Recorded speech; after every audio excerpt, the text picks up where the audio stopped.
You know, she speaks the truth, she speaks the gospel. And that's why her name is the Mecca. You know what I'm saying? Because that's what hip-hop is. It is the gospel and she's bringing the godly vibes. If you don't know, I'm talking about the one and only Zulu Mecca. So please give a big round of applause as you walk on the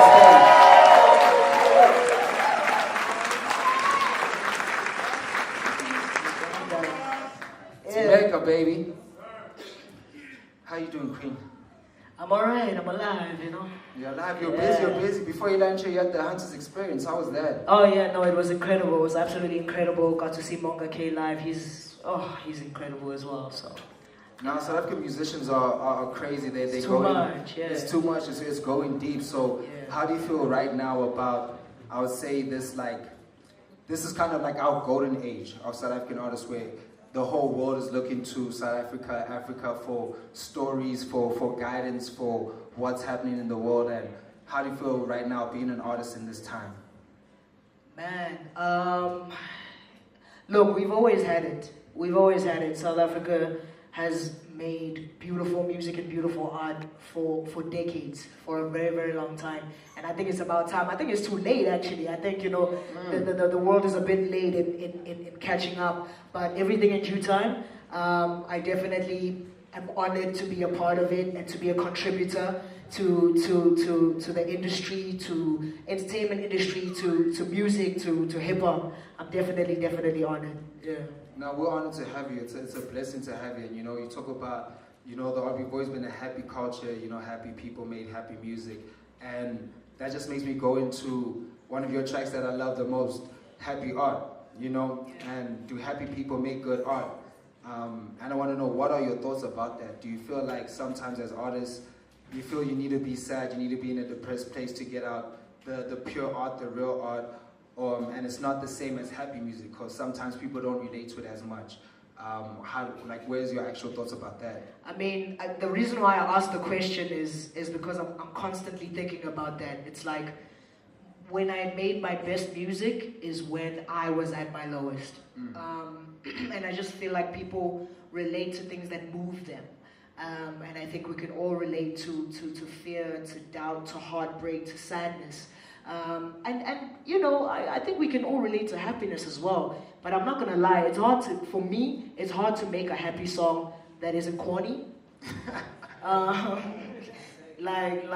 mean, I'm maybe gonna get to a point where I do make happier music, but I think for now, a truer reflection of where I am mentally, where I am emotionally, where I am spiritually is reflected, you know, in the music I make. And you know, that I make sad music, you know, and I make pensive music, you know. I get you. And you know, I asked that question because, as you say, you know, as artists, sometimes in your lowest place of your life, making the best music, and people are out here jamming it like, oh shit, make us talking that shit, it's fire. And the reason why we started this platform and why I call it therapy is because sometimes we never get into the artist as a person. Like, instead of like, yo, make us talking that shit, it's like, actually, make us going through some shit. Is she okay? And as an artist, do you ever feel like sometimes, you know, you make these bangers, you're at your lowest point, people are enjoying it, but people don't care about you. Or they're not asking the questions about how you feeling and how do you deal with that, and trying to know that at the end of the day, as much as people love the music, you're still by yourself. I'm not gonna lie, I feel very blessed and I feel very lucky because I feel very cared for. I feel like the people who listen to my music care about how I feel. I've never felt abandoned in these feelings because even when people come, you know, to me and say they relate, that in itself is healing for me because, you know, I've managed to touch another person's heart and hopefully make them feel just a little less alone in those feelings. So I've never really felt alone, and I really appreciate, you know, the people who listen to my music because they've always shown love. And by love, I mean actual love, you know. I've always felt that from them. Now, I love it, and I love to hear artists speak about that because, you know, we all know just as humans, it's easier to gravitate towards hate, you know, than love. Like, we always see the bad comments, the people hating online. So how do you balance that out with focusing on where you're getting the love and not where the hate and the doubts and, you know, oh, Mecca needs to do this and Mecca needs to do that. So how do you balance and focus on the love? I think it's very easy for like one negative comment to like ruin someone's day, right?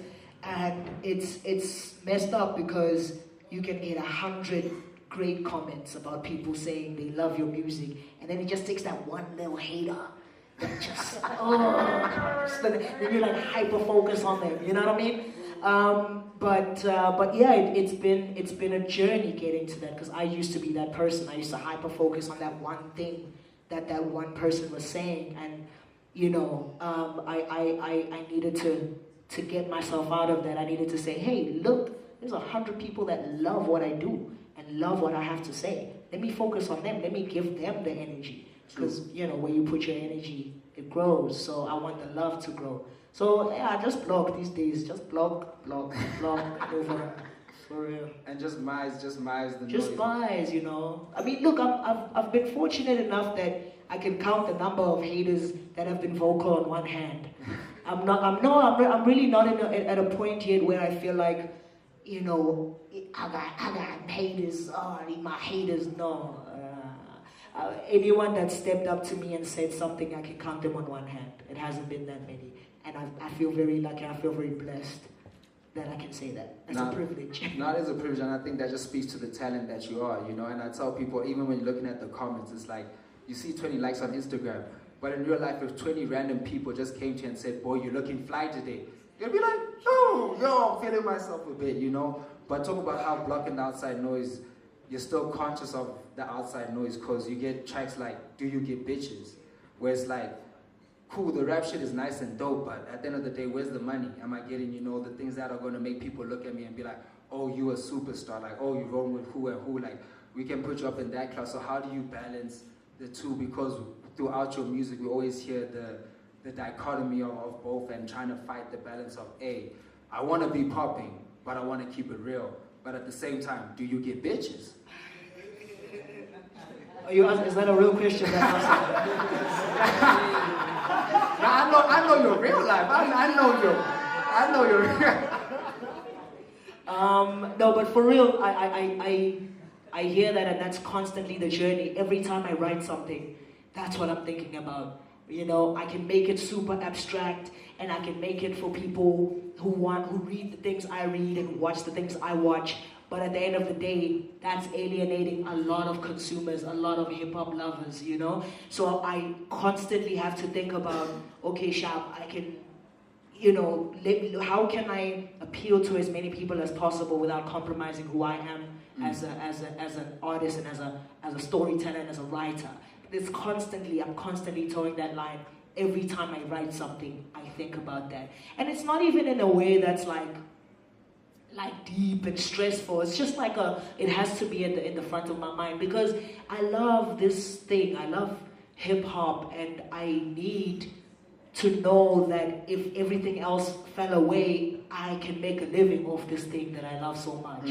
That's the goal. So like I said, I could make things super abstract and niche, but I don't want to stay there. I don't want to stay there. I need to, as many people to see me as possible, because also I know this purpose that I have. I know these stories that need to be told, and I can either tell them to 1,000 people, or I can tell them to 10 million people, and 10 million is the goal.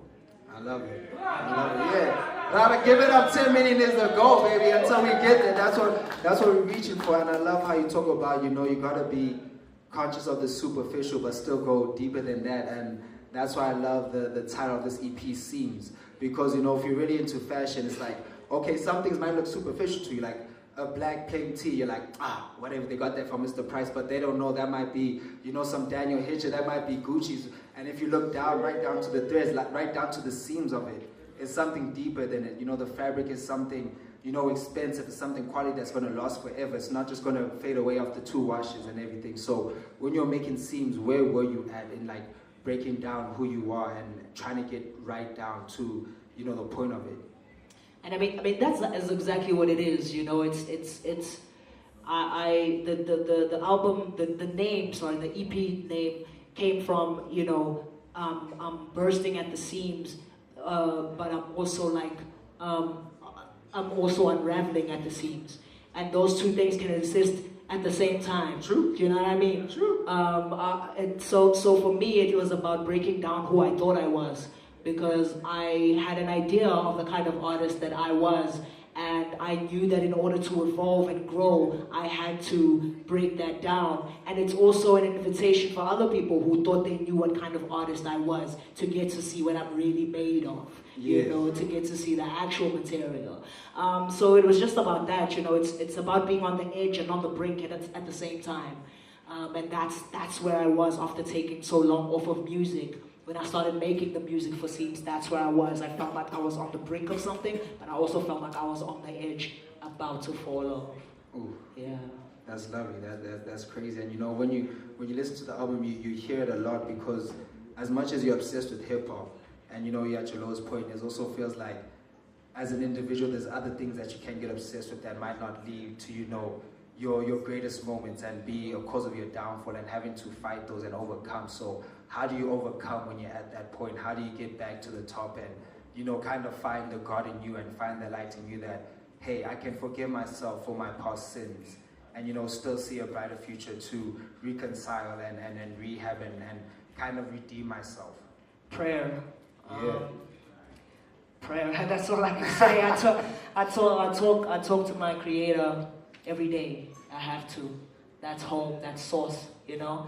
And that's where all the words come from. That's where all the stories come from. That's where my heart, that's where my soul comes from. So that's how I make it through.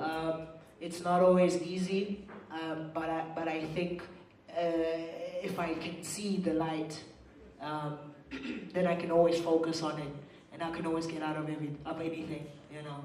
Yeah. I love it. And you know, just talking about as you see the light, a lot of people use I see the light as a reference for death. You know, going towards the light, they're scared to go, but sometimes it may be an ego death.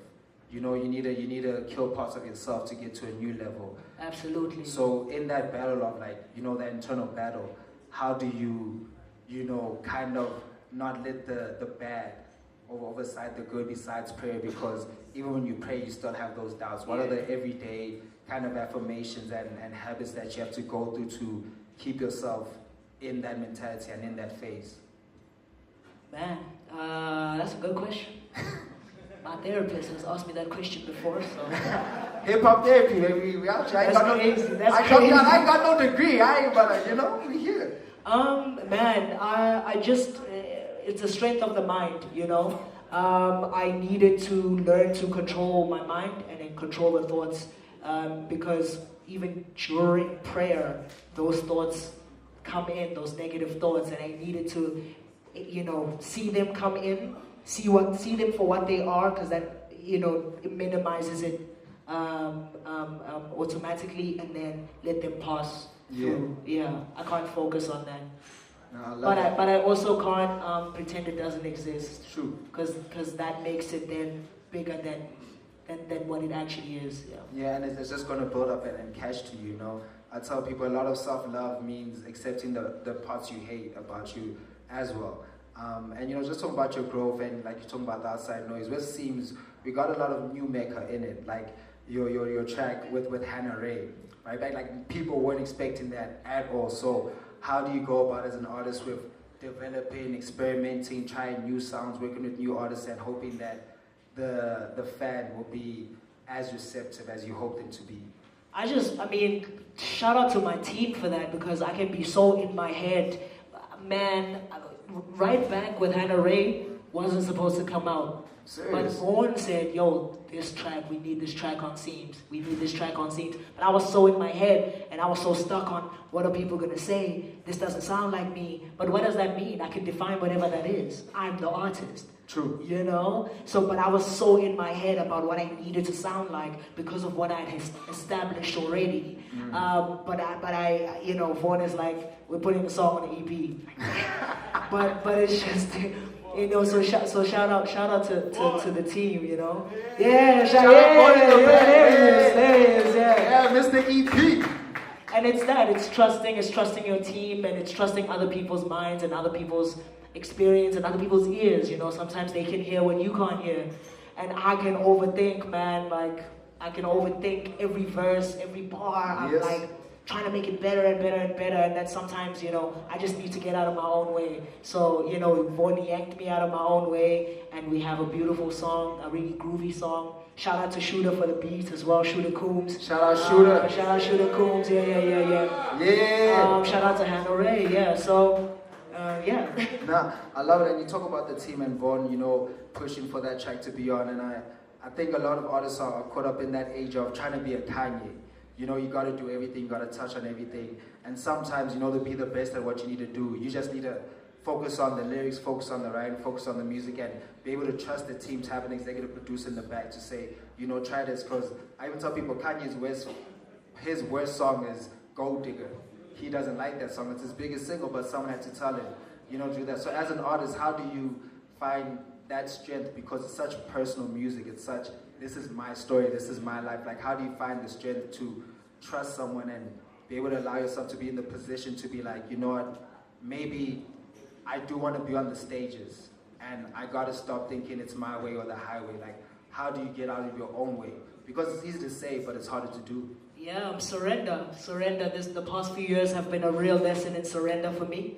I had to, and it wasn't even like a surrendering of the ego, because I don't think I was ever ego-driven or anything like that, but I just had very limiting ideas about who I was and who I could be as an artist, based on what I was comfortable with. I never wanted to be bad at something, so I thought if I tried new things, I might not be as good at this thing as I am at this thing that I've spent so many years crafting and honing, you know what I mean? So I just didn't want to be bad at anything. So, you know, with Seams, I had to surrender to the artist that I can be. Ooh. Thank you. Woo.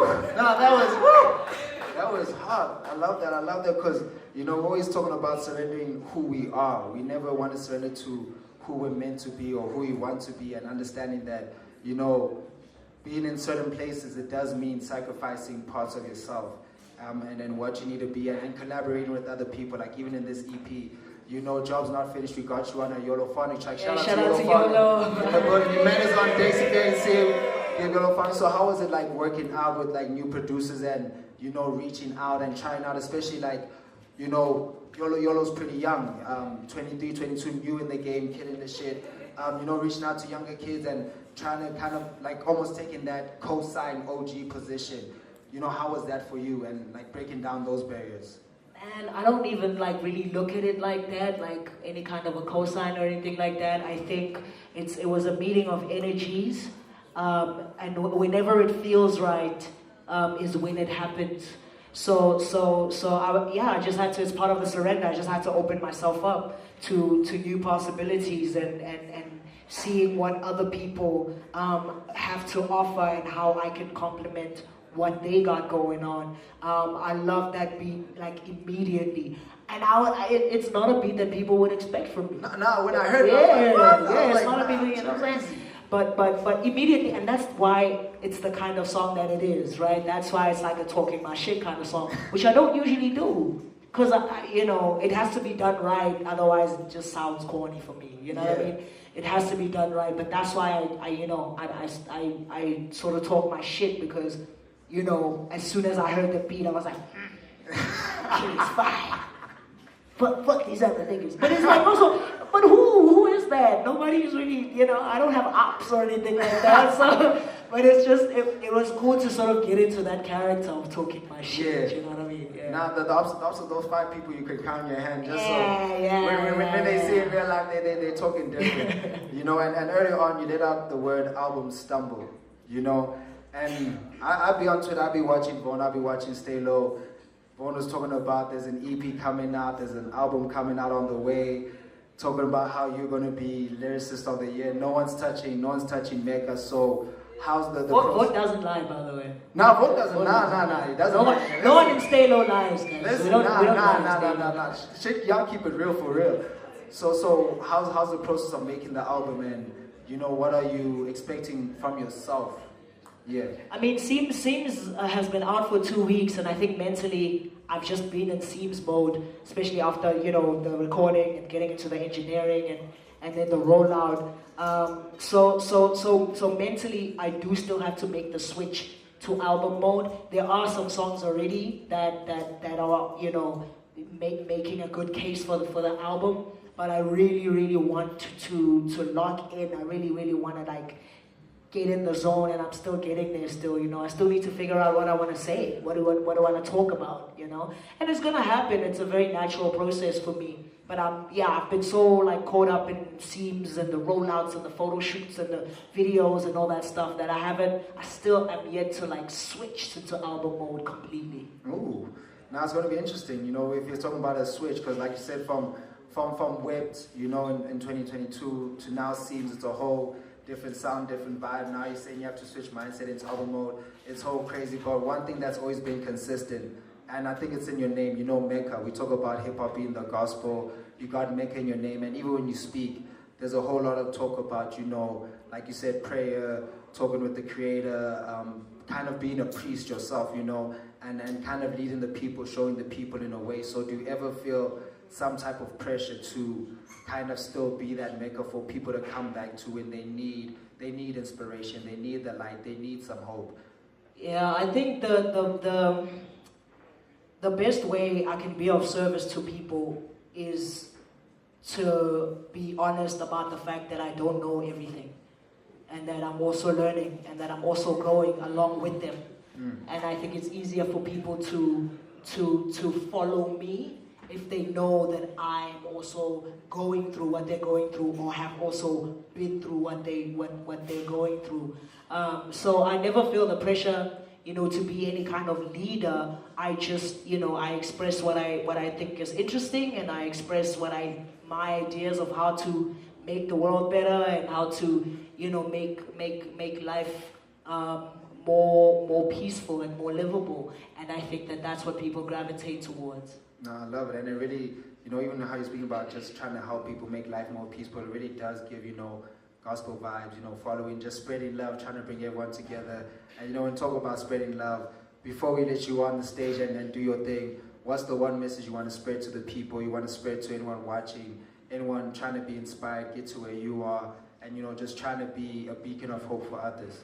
I just want to start by showing gratitude to everybody, not only people who, you know, are consumers of my music, but people who are consumers of art in general, and people who are consumers of hip-hop music in general, and people who contribute in the ways that they contribute. I just want to show gratitude for that, because it's a beautiful thing that we do, and it's a beautiful thing that we're a part of. So I just wanted to show gratitude. I'm thankful.